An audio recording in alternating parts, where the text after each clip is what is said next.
this is kind of very similar to the skeleton that we went through before, but it's kind of closer to best practice rather than the simplest example to sort of show that as a teaching aid.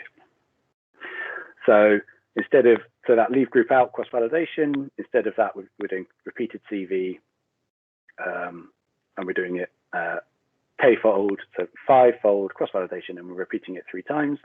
So this is, if you've got the compute power, this is a better holdout scheme. As I said, this is like the most important thing. Thinking really carefully about this section of your analysis is the absolute best thing you can do. Thinking about the structure of your data. Then the next part of a good workflow is, again, carefully thinking about a metric that defines what counts as a good prediction. The more kind of confident you can be in your decision here, the better. And then thinking about your data carefully in covariates. So are there just any more covariates that you can just go collect in some way? That can often be very powerful. That can often be much more important than having some great algorithm. And similarly, if you can build new covariates, kind of similar to what I did here, this is essentially just a simple combination of covariates that I happen to know the answer to. If there's kind of useful ways of combining your covariates, that can be really powerful too. So for example, instead of just looking at the GDP of a country, you might want to look at the GDP growth over the last 2 years. That can tell you a very different thing about the recent history in that country rather than the long-term history of the country. It's the sort of thing that would be hard for a machine learning model to find, for example. If you're using linear models, some of these kind of transforms can be useful as well, but if you're using tree-based models, these make virtually no difference because the trees are totally non-parametric in that sense.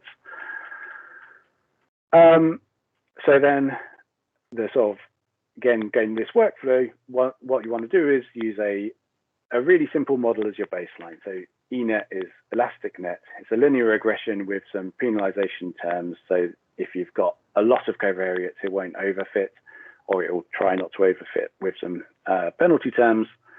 This is a really good baseline. And again, looking at the scatter plots, this PPR model, I just find it as a useful baseline. It's a bit nonlinear, but it's very fast, so I always feel you just sort of might as well run it. Again, looking at scatter plots.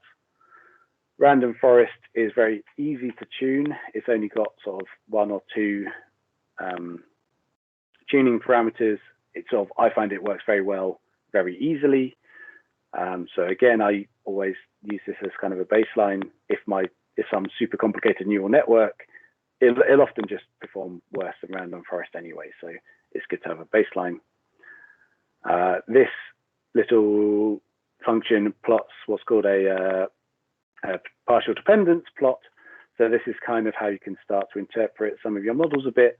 So this is the fitted relationship between thickness and survival time. So this can tell you something about how much your model is overfitting and what your covariates are doing.